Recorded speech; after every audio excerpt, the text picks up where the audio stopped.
숨막히는 폭염이 서울을 집어삼키던 그날 오후 한 젊은 여성 박소연은 늙은 어머니를 오토바이 뒤에 태우고 병원으로 향하고 있었다. 하지만 그 여정은 부패한 경찰에 의해 길이 막히면서 끔찍한 악몽으로 변해버렸다. 뜨겁게 달아오른 아스팔트 위에서 시작된 그녀의 발걸음은 영원히 묻힐 뻔했던 거대한 비밀의 심장부를 향해 나아가고 있었다. 그날 서울의 공기는 마치 용광로 속 쇳물 같았다. 자동차 배기가스는 도로 위를 가득 메웠고 뜨거운 먼지와 뒤섞여 끈적하게 피부에 달라붙었다. 소연은 헬멧 속에서 눈을 가늘게 떴다. 낡았지만 여전히 충직하게 교통체증을 뚫어주는 검은색 대림 스쿠터의 핸들을 꽉 쥔 손에 땀이 찼다. 얇은 바람막이 재킷은 등 뒤로 쏟아지는 살인적인 햇볕을 막아주기엔 역부족이었다. 그녀의 등 뒤에는 어머니 추미숙 여사가 힘없이 앉아 있었다. 가슴을 부여잡은 채 간간히 터져나오는 기침을 힘겹게 참아냈다. 어머니의 숨소리는 짧고 거칠었다. 가슴에서 어깨로 번지는 통증을 참으려는지 이따금 눈을 질끈 감았다. 소연은 백미러로 어머니가 아직 버틸 만한지 살폈다. 찜통 같은 더위 따위는 아무래도 좋았다. 오직 머릿속에는 아직 몇 킬로미터나 남은 서울대학교 병원을 향한 생각뿐이었다. 신호대기에 걸릴 때마다 시간은 고문처럼 흘러갔다. 주변의 자동차와 오토바이의 엔진 소리가 거칠게 울부짖었다. 세상 전체가 뒤처지는 자는 아랑곳하지 않고 자신만의 속도로 질주하는 듯했다. 소연의 땀방울이 관자놀이와 목덜미를 타고 흘러내렸다. 그녀는 시간이 더 이상 시계의 숫자에 불과하지 않다는 것을 알았다. 1초, 1초가 어머니의 생명과 직결된 희망이었다. 엄마, 조금만 더 참아. 그녀의 목소리는 수많은 경적 소리에 묻혀 거의 들리지 않았다. 최 여사는 그저 희미하게 고개를 끄덕일 뿐이었다. 눈빛은 흐릿했지만 그 속에는 여전히 따뜻한 사랑이 담긴 미소가 어려 있었다. 그 미소에 소연은 스로틀을 더 세게 감았다. 낡은 스쿠터를 다그쳐 빽빽한 차량의 행렬을 뚫고 나아갔다. 길가에 늘어선 도시의 풍경은 낯설기만 했다. 거대한 현수막, 화려한 광고판, 그리고 유리로 뒤덮인 고층 빌딩들이 눈부신 햇빛을 어지럽게 반사했다. 소연은 마치 뜨거운 열기와 해박해지는 시간 사이를 위태롭게 달리는 기분이었다. 그녀는 자동차 한 대를 추월하고 이어서 또 한 대를 앞질렀다. 스쿠터가 감당하기 힘든 속도로 달리도록 몰아붙였다. 엔진의 굉음과 귓가를 스치는 바람 소리가 심장 박동을 더욱 빠르게 만들었다. 어머니가 극심한 고통을 참고 있다는 것을 알았지만 딸의 걱정을 덜어주기 위해 침묵을 지키고 있다는 사실 또한 알고 있었다. 소연의 가슴 속에는 두려움과 초조함, 그리고 돌처럼 굳건한 결의가 뒤섞여 소용돌이쳤다. 하지만 그 모든 감정의 이면에는 기묘한 평온함이 자리 잡고 있었다. 소연은 압박감 속에서 사는 것에 익숙했다. 서울에서의 팍팍한 삶은 그녀에게 쉽게 포기하지 않는 법을 가르쳐 주었다. 아무리 길이 막히고 날이 더워도 모든 길에는 끝이 있다고 그녀는 믿었다. 그녀는 그저 평범해 보이는 그날 오후가 훨씬 더 거대한 무언가의 시작이 되리라고는 꿈에도 생각지 못했다. 무자비한 태양 아래 운명은 느리지만 확실하게 방향을 틀기 시작했다. 멀리서 하나의 그림자가 그들을 주시하고 있었다. 병원으로 향하는 길을 가로막고 그들의 여정을 돌이킬 수 없는 이야기로 바꿔놓을 절묘한 순간을 기다리면서 날카로운 호루라기 소리가 공기를 갈랐다. 소연은 본능적으로 브레이크를 잡았다. 그녀의 검은색 스쿠터는 뜨거운 아스팔트 위에서 끽 소리를 내며 멈춰섰다. 짙은 남색 경찰 제복을 입은 한 남자가 도로 한가운데에 꼿꼿이 서 있었다. 그의 얼굴은 딱딱하게 굳어 있었고 눈빛은 마치 문제를 찾아 헤매는 하이에나처럼 날카로웠다. 제복 가슴에 달린 명찰에는 황인철이라는 이름이 새겨져 있었다. 어깨의 계급장은 그가 신참이 아님을 보여주었다. 그는 느리지만 거짓된 위험이 가득한 손짓으로 소연에게 길가에 스쿠터를 세우라고 명령했다. 소연은 별말 없이 그의 지시에 따랐다. 심장이 평소보다 빠르게 뛰기 시작했지만 그저 일상적인 단속이려니 생각했다. 하지만 그녀를 바라보는 그의 방식에서 무언가 불길한 기운이 느껴졌다. 황인철 경사는 손에 쥔 작은 경찰봉을 가볍게 탁탁 치며 다가왔다. 왜 세웠는지 알지에 그의 목소리는 낮고 위협적이었다. 소연은 헬멧을 벗으며 공손한 태도로 그를 마주했다. 죄송합니다, 경사님. 잘 모르겠습니다. 저희가 지금 좀 급해서요. 어머니가 편찮으셔서. 그녀는 조심스럽게 대답했다. 하지만 황경사의 얼굴에는 일말의 동정심도 떠오르지 않았다. 그는 그저 나직이 콧방귀를 뀌더니 마치 물건값을 매기듯 낡은 스쿠터를 위아래로 훑어보았다. 그 시선의 소연은 피가 끓어오르는 것을 느꼈지만 꾹 참았다. 여기서 반항해봤자 상황만 더 복잡해질 뿐이라는 것을 잘 알았다. 뒤에 힘없이 앉아있던 채 여사는 고개를 숙일 수밖에 없었다. 약이 든 작은 가방을 쥔 손이 가늘게 떨렸다. 도로 위의 분위기는 점차 무거워졌다. 몇몇 운전자들이 그들을 흘깃 쳐다보더니 엮이고 싶지 않다는 듯 서둘러 지나갔다. 그 사이에 황경사는 한 걸음 더 다가왔다. 소연과의 거리는 불과 한 뼘도 되지 않았다. 아까 신호 위반했어. 그가 무미건조하게 말했다. 명백한 위반이야. 소연은 미간을 찌푸리며 최대한 차분하게 설명하려 애썼다. 좀 서두른 건 맞습니다. 경사님. 하지만 어머니를 빨리 병원에 모셔야 해서요. 제발 응급 상황입니다. 그러나 황경사는 여전히 오만한 태도를 유지한 채 그녀를 비웃는 듯한 시선으로 내려다보았다. 그는 마치 자결하는 태양과 사람들의 시선 속에서 자신의 권력을 즐기는 듯했다. 소연은 마음속으로 불안감을 느끼기 시작했다. 무언가 잘못되었다. 황경사가 그녀를 대하는 방식은 법을 집행하는 경찰관의 태도가 아니었다. 마치 기회를 노리는 사냥꾼의 그것과 같았다. 그는 필요 이상으로 오랫동안 소연의 얼굴을 빤히 쳐다보더니 천천히 스쿠터 주위를 맴돌았다. 서류, 그가 짧게 말했다. 소연은 일이 빨리 끝나기를 바라며 서둘러 모든 서류를 건넸다. 하지만 그녀는 황경사의 입가에 옅은 미소가 떠오르는 것을 눈치챘다. 그 미소는 한낮의 공기를 이전보다 훨씬 더 뜨겁게 만들었다. 그 순간 소연은 이것이 단순한 교통 단속이 아님을 직감했다. 이것은 훨씬 더 어두운 무언가의 시작이었다. 황경사는 마치 트집 잡을 만한 아주 작은 흠이라도 찾아내려는 듯 서류를 오랫동안 들여다보았다. 그의 손은 느리게 움직였지만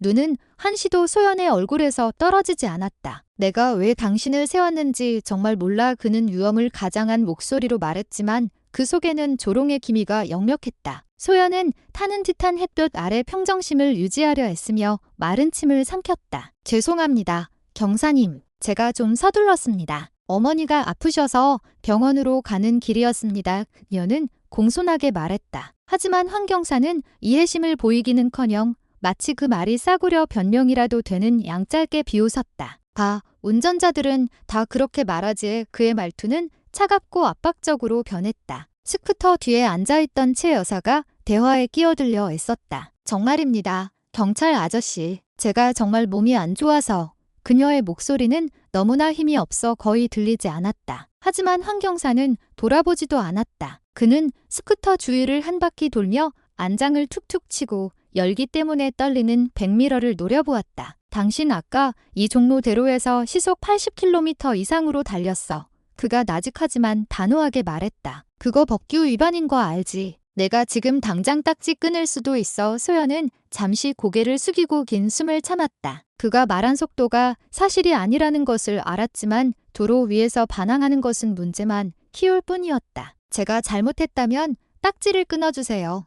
그녀가 말했다. 목소리에는 인내심과 분노가 뒤섞여 미세하게 떨렸다. 그러나 황경사는 거기서 멈추지 않았다. 그는 불쾌한 미소를 지으며 소연을 쳐다보았다. 그 미소는 마치 숨겨진 위협과도 같았다. 내가 당신 번거로운 일 겪지 않게 도와줄 수도 있어. 그가 조금 더 다가오며 말했다. 하지만 알다시피 도움에는 대가가 따르는 법이지. 그의 말투는 부드럽게 변했지만 다른 사람의 약점을 이용하는데 익숙한 사람 특유의 역겨운 느낌이 묻어났다. 소연은 그 자리에 얼어붙었다. 그 말은 그녀가 경찰 제복에 대해 품고 있던 마지막 존중심마저 꿰뚫어버렸다. 이제 태양의 열기는 가슴 속에서 끓어오르기 시작한 분노의 열기와 뒤섞였다. 그녀는 황경사를 똑바로 쳐다보며 그 말의 진짜 의미를 파악하려 애썼다. 도움은 필요 없습니다. 경사님, 저는 그저 어머니를 빨리 병원으로 모시고 싶을 뿐입니다. 그녀는 시선을 내리지 않고 단호하게 말했다. 하지만 황경사는 그저 냉소적인 미소를 지으며 그녀를 위아래로 훑어볼 뿐이었다. 그 시선 속에서 소연은 자신을 역겹게 만드는 암묵적인 희롱을 느낄 수 있었다. 주변 도로는 계속해서 붐볐지만 마치 그들 둘 사이에서만 시간이 멈춘 듯했다. 소연의 가슴 속에서 분노가 싹트기 시작했다. 어머니가 무시당했기 때문만은 아니었다. 정의가 이제는 탁자 밑에서 거래되는 사치품처럼 느껴졌기 때문이었다. 그것도 짙은 남색 제복을 입은 자에 의해서. 황경사는 고개를 숙여 소연에게 조금 더 다가왔다. 그의 숨결이 귓가에 느껴질 정도였다. 계속 하고 싶으면 30만 원 내. 아니면 이 오토바이에 지금 당장 견인해 버릴 거야. 그는 나직이 속삭였지만 그 말은 피부에와 닿는 칼날처럼 날카로웠다. 소연은 그 자리에 못 박힌 듯 서 있었다. 30만 원은 그녀에게 결코 적은 돈이 아니었다. 자신이 아무런 위반도 하지 않았다는 것을 잘 알았다. 하지만 그녀를 차갑게 내려다보는 황경사의 권위적인 시선은 이것이 더 이상 법규의 문제가 아니라 대낮에 벌어지는 노골적인 갈취 행위임을 깨닫게 했다. 그녀는 감정에 휩쓸리지 않으려 있으며 길게 숨을 들이마셨다. 그 사이 그녀의 검은색 스쿠터는 옆에 조용히 서서 이 숨막히는 불의의 말없는 증인이 되어주는 듯했다. 채 여자가 소연의 팔을 힘없이 붙잡았다. 그녀의 눈은 애원하고 있었다. 얘야, 싸우지 마. 제발 그냥 빨리 가자. 그녀가 나직이 말했다. 목소리는 절반은 고통 때문에 절반은 두려움 때문에 떨리고 있었다. 소연은 연민과 분노가 뒤섞인 뜨거운 눈으로 어머니를 바라보았다. 어머니가 이글거리는 태양 아래서 오래 버티지 못할 것을 알았지만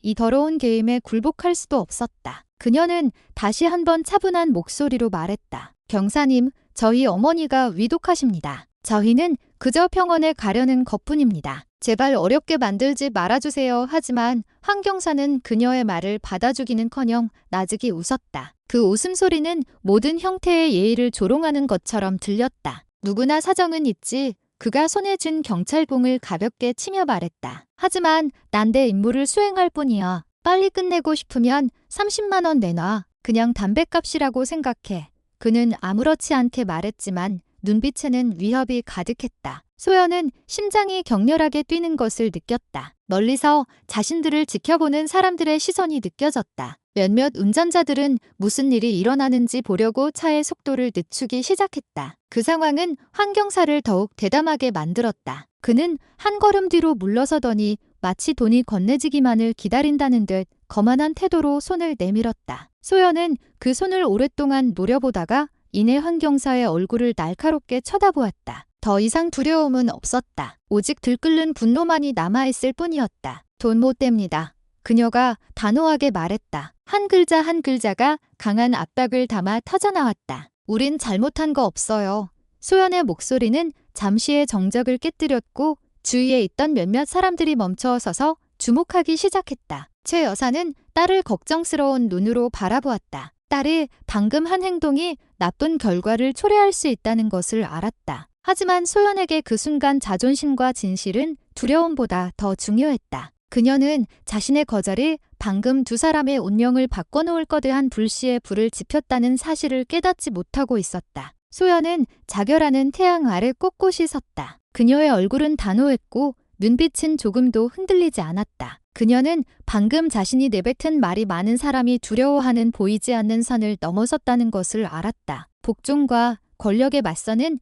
용기 사이의 경계선. 돈 못 댑니다. 우린 잘못한 거 없어요. 그녀의 목소리는 느려지는 교통의 소음 속에서도 또렷하고 우렁차게 울려 퍼졌다. 몇몇 운전자들이 멈춰 섰다. 어떤 이는 호기심 어린 눈으로, 어떤 이는 조심스럽게 핸드폰 카메라를 켜며 상황을 지켜보았다. 그들 주위의 공기는 팽팽하게 긴장되었다. 마치 곧 끔찍한 일이 벌어질 것을 모두가 예감하는 듯했다. 그 사이 채 여사는 스쿠터 위에서 힘없이 앉아 있었다. 그녀는 걱정스러운 눈으로 딸을 바라보며 떨었다. 손을 뻗어 딸을 잡으려 했지만 몸이 너무 쇠약해 버틸 수가 없었다. 황경사는 눈도 깜빡이지 않고 소연을 노려보았다. 그의 날카로운 시선은 이제 순수한 분노로 바뀌어 있었다. 지금 나한테 대드는 거냐? 그가 나직이 말했지만 그 목소리는 차량의 소음 속에서도 섬뜩하게 울렸다. 그는 묵직한 걸음으로 천천히 다가와 소연의 얼굴과 불과 몇 인치 거리까지 접근했다. 그의 땀 냄새와 값싼 향수 냄새가 도로의 휘발유 냄새와 뒤섞여 코를 찔렀다. 소연은 물러서지 않았다. 그녀는 턱을 살짝 들어 자신이 두렵지 않다는 것을 보여주었다. 그 눈빛 뒤에는 작은 불꽃이 타오르고 있었다. 그것은 그녀가 거리에서 흔히 목격했던 불의에 대해 오랫동안 억눌러왔던 분노였다. 황경사는 그 표정을 보고 더욱 화가 치밀었다. 그는 주위를 둘러보았다. 모든 시선이 자신에게 쏠려 있었고 공권력이 상징인 자신의 자존심이 짓밟히는 기분이었다. 순간 그의 분노가 폭발했다. 아무런 예고 없이 그의 손이 소연의 뺨을 향해 거세게 날아갔다. 짜크하는 날카로운 소리가 공기를 갈랐고 주위의 군중은 숨을 죽였다. 소연의 고개가 옆으로 돌아갔다. 뺨은 순식간에 붉게 달아올랐지만 그녀의 몸은 여전히 꼿꼿했다. 최 여사가 놀라 비명을 질렀다. 소연아, 목소리는 갈라져 있었고 공포로 가득했다. 하지만 황경사는 멈추지 않았다. 그의 눈빛은 광포했고 말투는 이제 거칠게 변해 있었다. 네가 뭔데? 와, 그는 소리치며 소연의 얼굴을 손가락으로 가리켰다. 소연은 이제 눈물을 머금었지만 굴하지 않고 그를 마주 보았다. 그녀는 대꾸하지도 소리치지도 않았다. 그저 턱을 굳게 다문 채 마치 남색 제복 뒤에 숨겨진 부패의 근원을 꿰뚫어 보려는 듯 남자의 눈을 똑바로 응시했다. 주위의 분위기는 숨막히는 정적으로 변했다. 뜨거운 바람이 작은 먼지를 일으키며 모여든 사람들의 발 사이를 맴돌았다. 몇몇 핸드폰은 여전히 녹화 중이었고 다른 몇몇은 주인의 겁먹은 손에서 떨리고 있었다. 최 여사가 아들을 보호하려는 듯 스쿠터에서 내리려 했지만 걸음이 휘청거렸다. 이미 이성을 잃은 황경사는 그녀를 거칠게 밀쳤고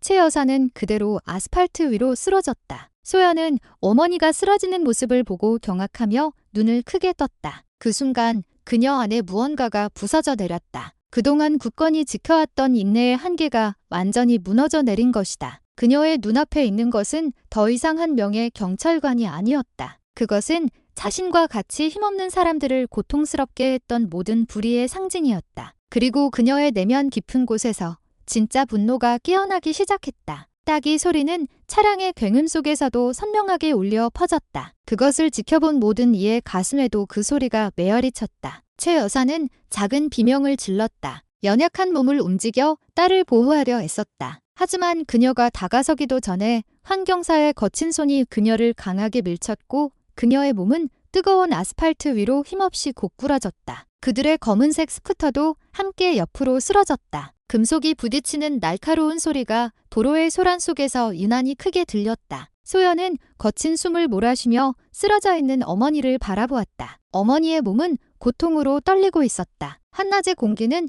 모든 방향에서 짓누르는 듯 더욱 무겁게 느껴졌다. 소연은 아직 자신을 억누르려 애썼다. 제복을 입은 저 남자에게 아직 한 조각의 인간성이 남아있을 것이라고 믿으려 했다. 하지만 그 희망은 황경사가 다가와 잔인한 미소를 지으며 그녀를 내려다보는 순간 산산조각이 났다. 일말의 동정심도 없이 황경사는 발을 들어 이미 쓰러져 있는 최 여사의 복부를 걷어찼다. 기침 소리와 신음이 동시에 터져나왔다. 늙고 병든 몸이 자결하는 태양 아래서 고통스럽게 뒤틀렸다. 주위의 사람들이 웅성거리기 시작했다. 누군가는 비명을 질렀고 누군가는 욕설을 내뱉었지만 누구 하나 감히 나서지는 못했다. 몇몇은 그저 떨리는 손으로 핸드폰을 들어 그 장면을 녹화할 뿐이었다. 황경사는 그들을 향해 고개를 돌리며 소리쳤다. 물러서. 경찰 업무 방해하지 마. 그의 목소리는 우렁찼다. 그 소리에 한 걸음 앞으로 나오려던 사람들은 다시 두 걸음 뒤로 물러섰다. 소연은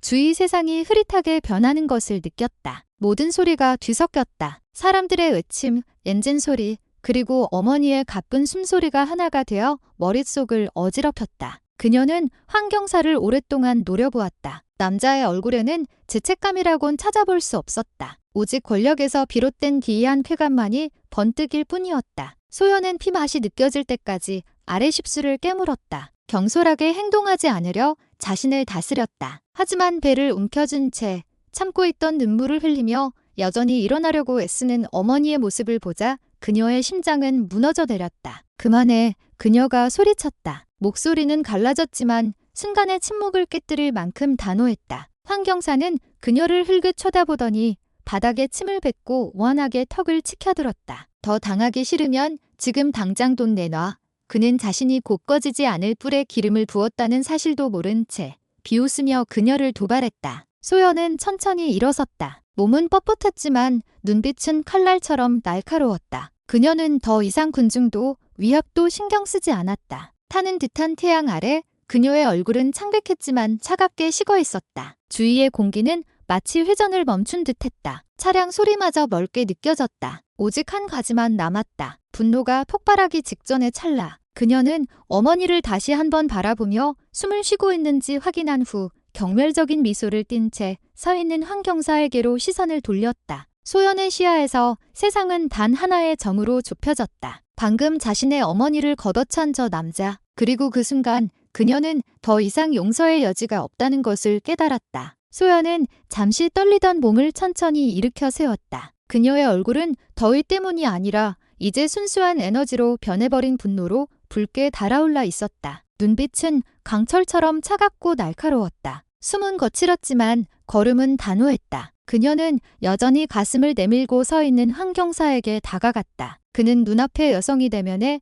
폭풍을 품고 있다는 사실을 전혀 예상하지 못했다. 주위의 사람들은 숨을 죽였다. 몇몇은 통제 불능으로 치닫는 상황을 두려워하며 슬금슬금 뒤로 물러섰다. 뜨거운 태양이 아스팔트를 눈부시게 비쳤다. 하지만 그 열기 속에서 소연이 뿜어내는 기운은 오히려 더욱 강렬해졌다. 그녀는 황 경사 바로 앞에 멈춰 서서 조금도 위축되지 않고 그를 똑바로 응시했다. 그리고 나직하지만 단호하게 말했다. 그만하라고. 하지만 황 경사에게 그 말은 오히려 도발로 들렸다. 그는 턱을 치켜들며 비웃었다. 돈 내기 싫으면 후회하게 만들어주지. 그가 거칠게 말했다. 다음 순간은 너무나도 빠르게 일어났다. 소연은 더 이상 생각하지 않았다. 그녀의 발이 앞으로 날아가는 순간 바람 가르는 소리와 함께 모든 두려움이 사라졌다. 퍽 하는 둔탁한 소리와 함께 그녀의 강력한 발차기가 황 경사의 얼굴에 정확히 명중했고 군중들은 놀라 소리쳤다. 황 경사의 몸이 뒤로 날아가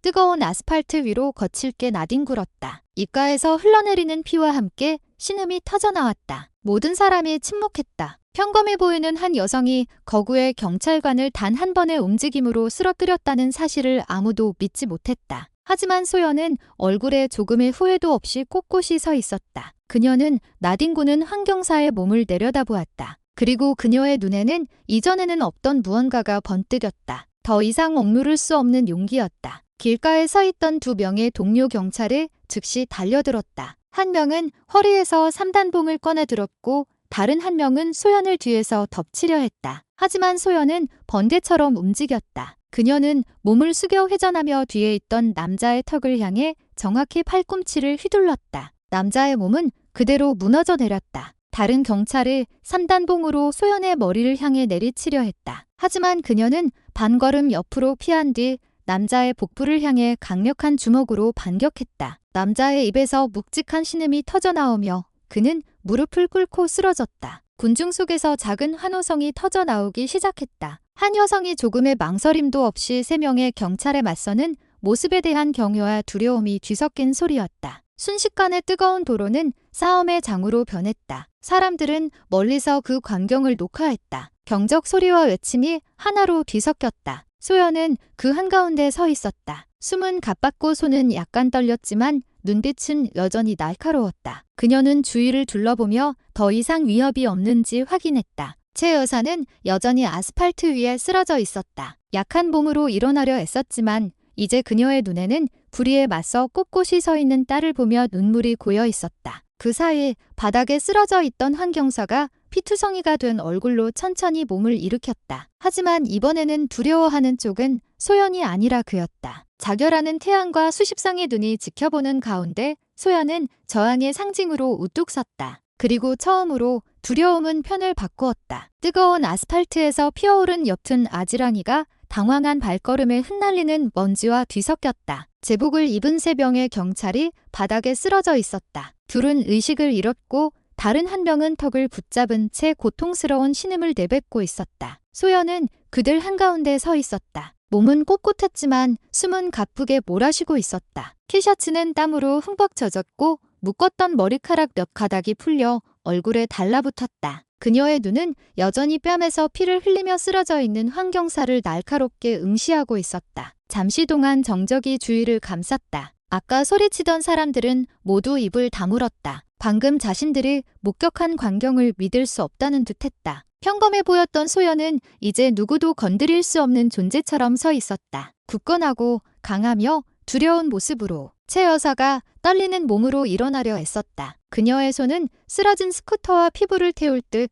뜨거운 아스팔트 사이에서 기댈 곳을 찾아 헤맸다. 소연아, 그만해. 그녀가 힘없이 말했다. 목소리는 거의 들리지 않았다. 소연은 재빨리 고개를 돌렸다. 어머니가 일어서려는 모습을 보자 방금까지 자신을 지배했던 모든 분노가 서서히 걱정으로 바뀌었다. 그녀는 작은 걸음으로 달려가 어머니를 부축하고 가방과 흐트러진 스카프를 바로잡아 주었다. 주위의 군중이 움직이기 시작했다. 어떤 이는 도우려고 다가왔지만 대부분은 더 깊이 얽히는 것을 두려워하며 뒤로 물러섰다. 사람들의 속삭임 속에는 경외와 공포가 뒤섞여 있었다. 그때 멀리서 사이렌 소리가 들려오기 시작했다. 처음에는 희미했지만 이내 교통체증을 뚫고 빠르게 다가오며 점점 더 커졌다. 빨갛고 파란 경광등 불빛이 멈춰 선 차들의 유리에 반사되었다. 소연은 소리가 나는 쪽으로 고개를 돌렸다. 그리고 길게 생각할 겨를도 없이 그녀의 본능이 즉각적으로 작동했다. 순찰차가 도착하는 순간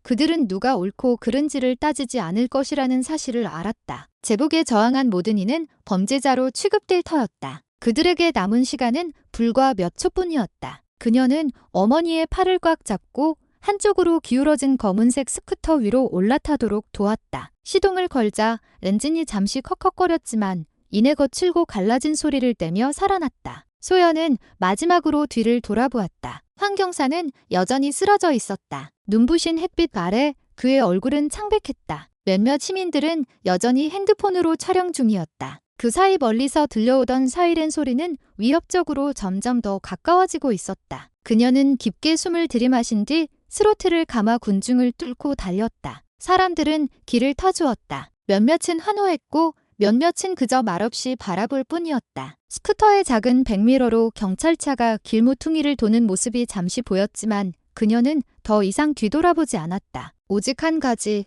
가능한 한 빨리 이곳을 벗어나는 것에만 집중했다. 그들 뒤로 방금 전 저항의 무대가 되었던 도로는 이제 고요해졌다. 먼지와 피, 그리고 자신보다 훨씬 거대한 시스템에 방금 막 도전한 한 젊은 여성의 흔적만을 남긴 채 사건이 있고 몇 시간 후 온라인 세상은 이미 새로운 전쟁터로 변해 있었다. 소연이 황경사를 발로 차는 모습이 담긴 2분짜리 영상은 이제 각종 소셜미디어 플랫폼으로 퍼져나갔다. 제목은 자극적이었다. 대낮 길거리에서 경찰관을 발로 찬 여성. 편집된 영상은 소연의 분노에 찬 얼굴, 황경사의 뺨에 흐르던 피, 그리고 배경에서 들리는 시민들의 외침을 담고 있었다. 불과 몇 시간 만에 그 영상은 수십만 회 조회되었고 다시 수천 번 공유되었다. 대중의 반응은 극명하게 갈렸다. 어떤 이들은 부패한 공권력에 맞선 소연의 용기를 칭찬했지만 적지 않은 이들은 그녀를 이해도 모르는 여자, 법을 모독한 자, 그리고 사회 질서를 위협하는 존재로 비난했다. 경찰 폭행녀라는 이름은 순식간에 실시간 검색어 순위에 올랐지만 그녀가 실제로 누구인지는 아무도 몰랐다. 한편 병원에 입원한 황경사는 뺨과 이마에 붕대를 감은 채 침대에 누워 있었다. 기자들이 병실 밖에 구름처럼 몰려들었다. 마이크들이 그의 얼굴 앞으로 뻗어나왔다. 그는 약해 보이지만 여전히 오만함이 가득한 얼굴로 말했다. 저는 단지 제 임무를 수행하고 있었습니다. 그 여자는 아무 이유 없이 저를 공격했습니다. 우리는 오래전부터 그녀가 경찰의 이미지를 실추시키려는 선동가 집단의 일원이라고 의심해왔습니다. 그는 일부러 쉰 목소리를 내며 말했다. 그의 발언은 녹화되어 저녁 뉴스에 반복적으로 방송되었다. 몇몇 주요 언론은 소연을 공무집행 중인 경찰관에게 무자비한 폭력을 행사한 가해자로 묘사하는 비슷한 내용의 기사를 쏟아냈다. 황경사의 얼굴 사진은 폭력의 피해자라는 자막과 함께 특이 화면을 장식했다. 하지만 다른 한편에서는 대한 언론과 시민 계정들이 더 깊이 파고들기 시작했다. 그들은 영상의 속도를 늦춰 황경사가 먼저 따귀를 때리는 장면,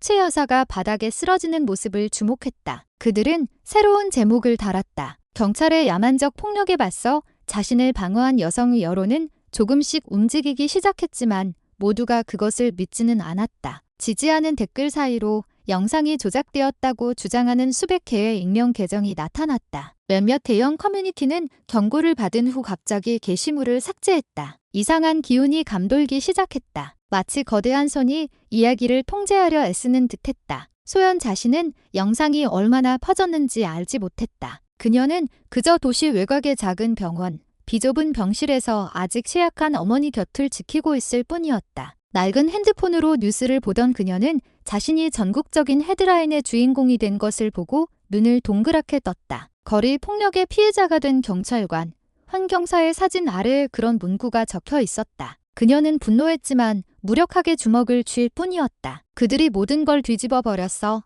그녀가 나직이 중얼거렸다. 다른 화면에서는 증오로 가득 찬 댓글들이 계속해서 올라오고 있었다. 바깥 세상은 이제 그녀를 어머니를 구하기 위해 싸운 딸이 아니라 시스템에 대한 위협으로 보고 있었다. 그리고 그녀가 깨닫지 못하는 사이에 훨씬 더 거대한 폭풍이 무대 뒤에서 기다리고 있었다. 더 이상 길 위가 아닌 진실이 돈으로 거래될 수 있는 어두운 공간에서 밤은 숨막히는 정적과 함께 내려앉았다. 희미한 불빛의 병실에는 산소 공급기 소리와 벽시계의 초침 소리만이 들릴 뿐이었다. 소연은 침대 옆 플라스틱 의자에 앉아 힘없이 잠든 어머니를 바라보았다. 피로와 불안이 가슴에 쌓여갔다. 바깥 세상은 마치 그녀를 증오하는 듯했다. 사실을 왜곡하는 뉴스, 모욕으로 가득 찬 댓글, 그리고 의심의 눈초리로 그녀를 바라보는 얼굴들. 그녀의 생각이 멀리 떠다니기 시작할 때쯤 핸드폰이 조용히 진동했다. 발신자 정보 없음. 화면에는 이름도 아무런 표시도 없었다. 소연은 망설이며 메시지를 열었다. 화면에 나타난 글자는 그녀의 피를 차갑게 식혔다. 네가 상대하는 게 누군지 넌 몰라. 황인철은 그냥 교통경찰이 아니야. 이어서 사진 한 장이 전송되었다. 황인철이 호화로운 회의실에서 군복을 입은 고위 관리와 악수하는 모습이었다. 회의실은 국기와 국가 상징물로 가득했다. 소연은 미간을 찌푸렸다. 그녀는 사진을 확대해 황인철의 어색한 미소와 그 옆에 선 남자의 차가운 시선을 살폈다. 무언가 이상했다. 평범한 교통경찰이 그렇게 높은 계급의 인물들과 함께 있을 리가 없었다. 다음 메시지가 나타났다. 넌 이미 그들의 표적이 됐어. 흔적을 지우든가 아니면 모든 걸 잃게 될 거야. 그 후 발신 번호는 다시는 연결되지 않았다. 소연은 핸드폰 화면을 오랫동안 응시했다. 가슴이 답답해졌다. 그녀는 그 메시지가 무엇을 의미하는지, 그것이 위협이라는 것을 잘 알았다. 하지만 그녀를 더 두렵게 만든 것은 첫 번째 문장이었다. 황인철은 그냥 교통경찰이 아니야. 그녀는 그날 오후의 사건을 다시 떠올렸다. 황인철의 말투, 그의 지나치게 자신감 넘치는 태도, 심지어 사람들이 몰려들었을 때도 보였던 기묘한 침착함까지 모든 것이 이해되기 시작했다. 어쩌면 그는 평범한 경찰이 아닐지도 모른다. 어쩌면 그 제복 뒤에는 더 큰 힘이 숨어 있을지도 모른다. 그녀는 핸드폰을 꽉 쥐었다. 식은땀이 관자놀이에 맺히기 시작했다. 창밖으로 도시의 불빛들이 정적 속에서 반짝였다. 하지만 소연의 마음속에서는 무언가가 세차게 흔들리고 있었다. 두려움과 호기심이 뒤섞인 감정이었다. 최 여사가 천천히 잠에서 깨어나 흐릿한 눈으로 딸을 바라보았다. 무슨 일이니, 야? 그녀가 힘없이 물었다. 소연은 재빨리 핸드폰을 무릎 아래로 숨겼다. 아니에요. 엄마, 어서 주무세요. 그녀는 미소를 지으며 말했지만 목소리는 떨리고 있었다. 최 여사는 딸의 얼굴을 몇 초간 바라보다가 나직이 말했다. 얘야, 조심하거라. 때로는 권력을 가진 자는 눈에 보이는 사람이 아니란다. 그 말은 조언이자 경고처럼 공중에 맴돌았다. 소연은 고개를 숙여 어머니의 마른 손을 바라보았다. 메시지를 보낸 이가 누구인지는 몰랐지만 한 가지는 확실했다. 그녀가 마주한 싸움은 이제 길 위에서의 자존심에 관한 것이 아니라 권력 뒤에 숨겨진 거대한 비밀에 관한 것이었다. 그날 아침 소연이 눈을 떴을 때부터 분위기가 이상했다. 그녀는 핸드폰을 켰다. 좋은 소식이나 어젯밤 자신을 칭찬했던 사람들의 지지를 기대했지만 소셜미디어 화면은 텅 비어 있었다. 어제 그녀를 옹호하고 영상을 퍼뜨리며 시끄럽게 떠들던 계정들이 흔적도 없이 사라져 있었다. 한때 바이럴되었던 몇몇 게시물은 마치 존재하지 않았던 것처럼 자취를 감췄다. 댓글창은 조용해졌고 어제 용감하게 목소리를 냈던 사람들은 더 이상 나타나지 않았다. 아직 남아있던 몇몇 계정은 짧은 메시지를 남기고 이내 함께 사라졌다. 죄송합니다. 더 이상은 어렵겠습니다. 그녀의 심장이 세차게 뛰었다. 보이지 않는 손이 범죄의 증거를 깔끔하게 청소하듯 진실의 모든 흔적을 하나씩 지워나가는 거대한 힘이 배후에서 작동하고 있었다. 그녀는 뉴스 포털을 열어보았지만 결과는 마찬가지였다. 한때 그녀를 옹호했던 기사들은 이제 삭제되었다. 그 자리는 사건을 경찰에 대한 저항 행위로 규정하는 경찰의 공식 성명으로 대체되어 있었다. 일부 사이트는 심지어 새로운 내용을 추가했다. 미스터리한 이 여성은 급진 단체의 일원으로 의심된다. 소연은 턱을 굳힌 채 화면을 노려보았다. 그녀는 뉴스 속 단 한 문장으로 여론이 어떻게 조작될 수 있는지 잘 알았다. 진실은 이제 작고 초라해 보였다. 살아남을 자리가 거의 없는 듯했다. 심지어 어제 그녀에게 연락했던 독립 언론 기자조차 이제 연락이 닿지 않았다. 그녀가 보낸 메시지는 수신 확인 표시가 뜨지 않았고 답장의 기미도 없었다. 낯선 감정이 그녀의 마음을 잠식하기 시작했다. 모든 발걸음이 감시당하는 듯한 느낌. 물을 사기 위해 병실 밖으로 나갔을 때 그녀의 눈은 창밖에 무언가를 포착했다. 길 건너편에 검은색 세단 한 대가 주차되어 있었다. 사복 차림의 두 남자가 차 안에 앉아 있었다. 그들은 병원 쪽을 쳐다보는 것 외에는 아무것도 하지 않았다. 마치 자신들의 존재를 일부러 드러내는 듯 숨기려는 기색도 없었다. 소연은 아무렇지 않은 척했지만 심장 박동은 점점 빨라졌다. 그녀는 이런 패턴을 알았다. 공개적인 감시는 부드러운 메시지였다. 우리는 네가 어디 있는지 안다. 병실로 돌아오자. 최 여사는 즉시 딸의 불안을 눈치챘다. 왜 그러니? 야? 그녀가 조용히 물었다. 소연은 그저 고개를 저으며 탁자 위에 물병을 놓았다. 그녀는 다시 창밖을 내다보았다. 차가 여전히 그 자리에 있는지 확인했다. 예상대로 차는 같은 장소에 있었다. 그녀의 머릿속에서 퍼즐이 맞춰지기 시작했다. 사라진 영상, 철회된 뉴스, 침묵하는 증인들, 그리고 이제 저 검은색 차까지. 이 모든 것은 우연이 아니었다. 누군가 진실을 지우려 하고 있으며 그들은 그녀가 그 사실을 말할 만큼 오래 살기를 원치 않았다. 그녀는 깊은 눈빛으로 어머니를 바라보며 나직이 속삭였다. 엄마, 여기서 나가야 해요. 지금 당장요. 날이 저물기 시작할 무렵 소연은 병원 뒤 작은 공원 벤치에 앉아 마음을 진정시키려 애썼다. 하늘은 어두웠고 구름은 불길한 징조처럼 겹겹이 쌓여 있었다. 그녀는 그림자로부터 도망치는 것에 지쳐 있었다. 하지만 그녀의 내면에는 어떤 위험을 감수하더라도 진실을 찾고 싶은 충동이 있었다. 바로 그때 회색 재킷을 입은 한 남자가 천천히 다가왔다. 그는 마른 얼굴에 날카로운 눈으로 모든 것을 계산하는 듯한 시선을 던졌다. 당신이 박소연 씨 맞죠? 그의 목소리는 낮았지만 단호했다. 소연은 반사적으로 반걸음 뒤로 물러섰다. 손은 마치 자신을 방어하려는 듯 허리춤으로 향했다. 남자는 두 손을 들어 그녀를 안심시켰다. 진정해요. 내 이름은 강지훈입니다. 탐사보도 전문 기자입니다. 그가 낡은 기자증을 보여주며 말했다. 소연은 의심 가득한 눈으로 그를 쳐다보았지만 그의 목소리에 담긴 무언가가 그녀로 하여금 귀를 기울이게 만들었다. 강지훈은 같은 벤치에 앉아 가방에서 갈색 서류 봉투를 꺼내 몇 장의 문서를 내밀었다. 당신에게 일어난 일이 우연이 아니라는 걸 압니다. 그가 천천히 말했다. 서류 봉투 안에는 몇몇 이름과 서명, 그리고 거액의 계좌 번호들이 나열되어 있었다. 그 이름들 사이에서 소연은 즉시 한 이름을 알아보았다. 황인철. 그는 평범한 교통경찰이 아닙니다. 강지원이 말했다. 그는 미르미돈 그룹이라는 조직의 일원입니다. 그들은 연료 밀수부터 국책 사업 자금 횡령까지 고위 관리들의 검은 사업을 보호하고 있죠.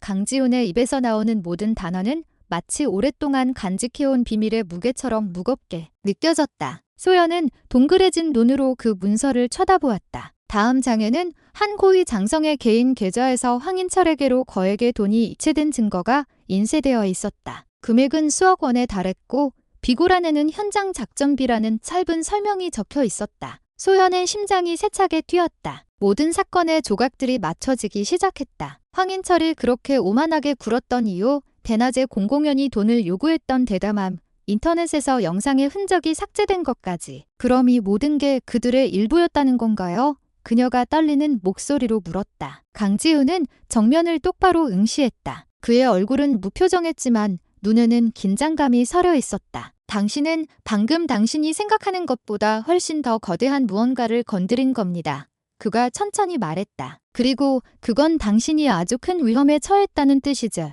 몇 초간의 정적이 흘렀다. 오직 바람 소리와 멀리서 들리는 병원 직원의 발소리만이 들릴 뿐이었다. 소연은 의문 가득한 눈으로 강지훈을 바라보았다. 왜 저를 돕는 거죠? 남자는 길게 숨을 들이마셨다. 나도 그들 때문에 소중한 사람을 잃었으니까. 그가 담담하게 대답했다. 그리고 당신에게 같은 일이 일어나는 걸 원치 않아요. 그 말에 소연은 침묵했다. 그녀는 그 순간부터 자신의 삶이 이전과는 같지 않을 것임을 알았다. 단지 쫓기는 신세가 되었기 때문만이 아니었다. 이제 그녀는 단순한 길거리 갈취 사건보다 훨씬 더 어두운 무언가로 향하는 열쇠를 쥐고 있었기 때문이었다. 어두워지기 시작하는 하늘 위로 새 두 마리가 빠르게 날아갔다. 소연은 마치 세상이 다음에 다가올 것이 그녀가 지금까지 겪었던 그 어떤 것보다 훨씬 더 위험할 것이라는 신호를 보내는 것처럼 느꼈다. 그날 밤 공기는 축축했고 하늘은 별 하나 없이 어두웠다. 골목 끝자락의 작은 월세방에서 소연이 막 어머니를 눕혔을 때 밖에서 발소리가 들려왔다. 처음에는 희미했지만 이내 점점 더 선명해졌다. 규칙적이고 묵직한 발걸음 소리에 금속이 긁히는 소리가 섞여 있었다. 그녀는 즉시 무언가 잘못되었음을 직감했다. 그녀가 반응하기도 전에 현관문이 거칠게 부서지며 경첩이 떨어져 나갔다. 경찰 제복을 입은 4명의 남자가 들이닥쳤다. 그들의 얼굴은 표정 없이 굳어 있었다. 그중 둘은 총을 겨눴고 나머지 둘은 집 안을 닥치는 대로 뒤지기 시작했다. 자료 찾아. 빨리의 그들 중 한 명이 쉰 목소리로 소리쳤다. 소연은 어머니를 끌어당겨 재빨리 뒷창문을 열었다. 거실에서 무언가 깨지는 소리가 들렸다. 급한 발걸음과 거친 숨을 몰아쉬며 그들은 집 뒤의 좁은 텃밭을 가로질러 밤의 그림자 속으로 몸을 숨겼다. 그들은 방향도 없이 계속해서 달려 도시 외곽 지역에 도착했다. 고장난 가로등과 귀뚜라미 소리만이 들리는 어두운 곳이었다. 그곳에 낡고 텅 빈 집 한 채가 서 있었다. 페인트는 벗겨지고 창문은 일부 깨져 있었다. 소연은 어머니를 부축해 안으로 들어가 문을 조용히 닫고 숨을 참았다. 집 안에는 냉기와 먼지뿐이었지만 그들에게는 그날 밤 유일하게 안전한 장소였다. 최 여사가 심하게 기침하며 몸을 떨었다. 소연은 깨진 창문 틈으로 밖을 내다보며 아무도 따라오지 않았는지 확인했다. 하지만 마음속으로는 추격이 끝나지 않았음을 알고 있었다. 제복을 입은 그자들은 단순한 경찰이 아니었다. 그들은 세상에서 그녀의 흔적을 지우고 싶어하는 시스템의 일부였다. 몇 시간 후 마당에서 가벼운 발소리가 들렸다. 소연은 즉시 바닥에서 발견한 녹슨 부엌칼을 쥐고 경계태세를 취했다. 하지만 나타난 것은 심각한 얼굴로 천천히 걸어오는 강지훈의 모습이었다. 그는 뒤로 문을 닫고 지친 눈으로 그들을 바라보았다. 생각보다 빨리 움직였군. 그가 말했다. 그는 지킷 주머니에서 작은 USB 메모리를 꺼내 소연에게 건넸다. 이 안에 모든 이체 내역, 관련 공직자 명단, 그리고 미르미돈 그룹의 비밀 기록이 들어있소. 이게 세상에 공개되면 그들은 끝장이야. 소연은 떨리는 손으로 그 작은 물건을 받았다. 그럼 왜 언론에 넘기지 않은 거죠? 소연이 물었다. 강지훈은 그녀를 오랫동안 바라보다가 조용히 대답했다. 그들이 장악한 언론은 믿을 수 없어. 당신 같은 외부인만이 이 판을 깰 수 있어. 소연은 그의 SP를 오랫동안 내려다보았다. 마치 그 작은 물건이 세상의 무게를 짊어진 듯했다. 이걸로 모든 걸 폭로할 수 있겠군요.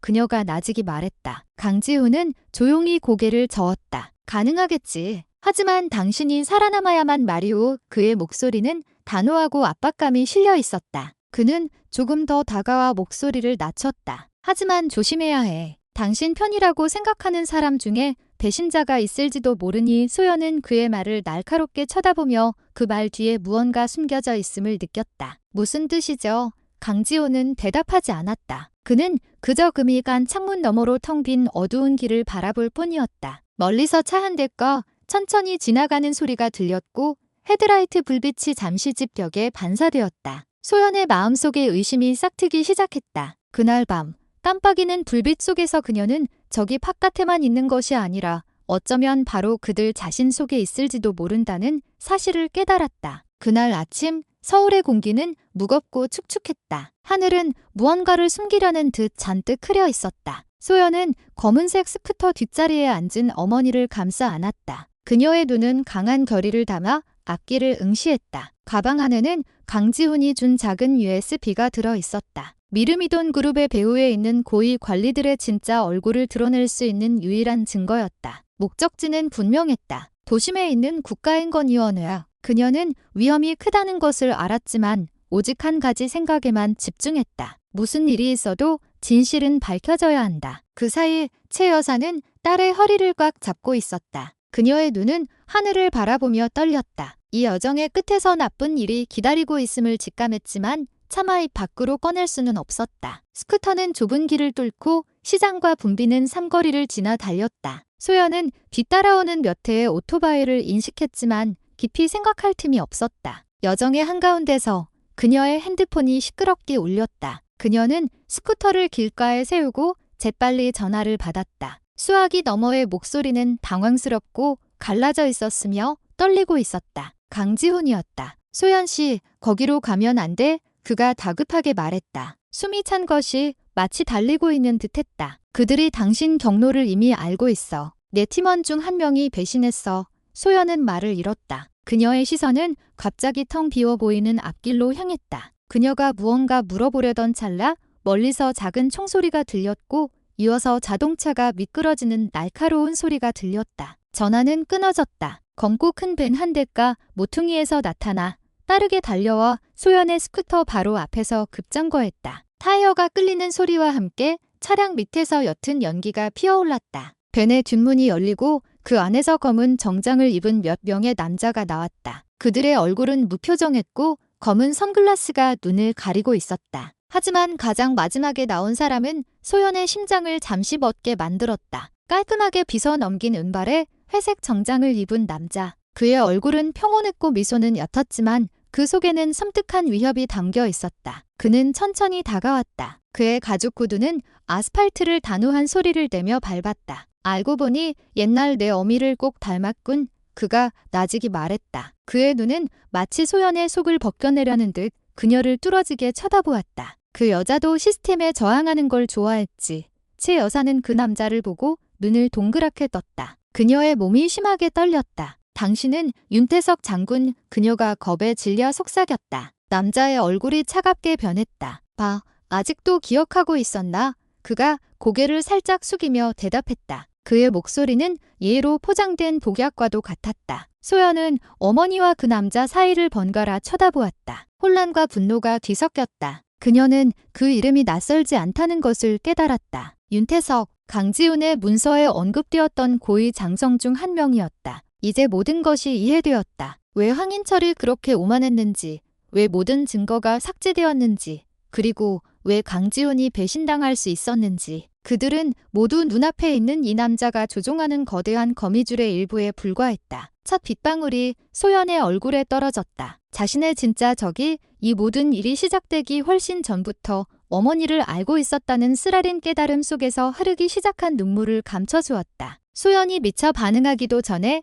윤태석 장군이 천천히 손을 들어 짧지만 치명적인 신호를 보냈다. 무장한 남자들이 밴 뒤에서 즉시 앞으로 나섰다. 그들의 걸음은 한결같고 잘 훈련되어 있었다. 공기는 갑자기 팽팽해졌다. 거의 회전을 멈춘 듯했다. 최 여사는 아들의 손을 꽉 잡았다. 그녀의 몸은 너무나도 가까이 다가온 권력의 그림자 아래서 떨리고 있었다. 산채로 잡아. 윤 장군의 명령은 차가웠다. 하지만 그의 부하 중 한 명이 소연을 건드리기도 전에 거대한 소리가 공기를 갈랐다. 작은 폭발이 도로를 뒤흔들었고 이어서 터져나온 화염이 검은 밴의 오른쪽을 삼켜버렸다. 붉고 주황색의 성광이 상점 유리에 반사되었고 즉시 공포에 찬 비명이 울려 퍼졌다. 짙은 연기가 모든 것을 숨막히는 잿빛 안개 속으로 집어삼켰다. 소연은 반사적으로 몸을 숙여 어머니를 길 왼쪽으로 끌어당겼다. 두 번째 폭발이 더 멀리서 들렸지만 무장한 남자들을 휘청거리게 하기에는 충분했다. 엄마,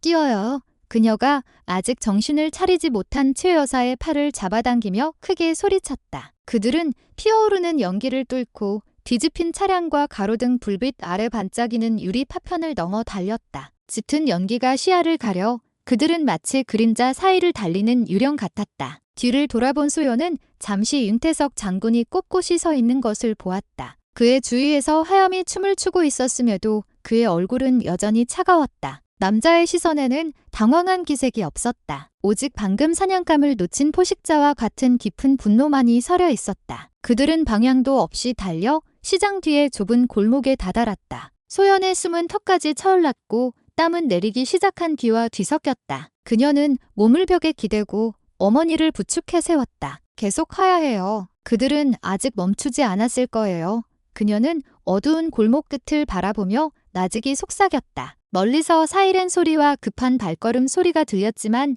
그 방향은 불분명했다. 소연은 왼쪽 손에 쥔 작은 섬광을 바라보았다. 젖고 먼지가 묻었음에도 불구하고 여전히 꽉 쥐고 있는 USB였다. 이게 유일한 증거예요. 그녀가 말했다. 목소리는 갈라졌지만 결의에 차 있었다. 그녀는 세상이 자신의 말을 믿어주지 않을 것임을 알았다. 하지만 이 물건이 있는 한 희망은 아직 살아 있었다. 그들은 다시 어둠 속으로 점점 더 거세지는 빛 속으로 발을 내디뎠다. 그러나 멀리 가로등 탑 뒤에서 CCTV 카메라 한 대가 천천히 깜빡이고 있었다. 작은 렌즈는 소연과 어머니의 그림자를 선명하게 포착했고 소연의 얼굴이 화면을 가득 채울 때까지 확대했다. 몇 초 후 그 영상은 어딘지 알 수 없는 모니터와 기계의 윙윙거리는 소리로 가득 찬 어두운 방으로 전송되었다. 한 남자가 의자에 앉아 있었다. 그의 얼굴은 그림자에 가려져 있었다. 오직 그의 묵직한 목소리만이 들려왔다. 실험체 S-69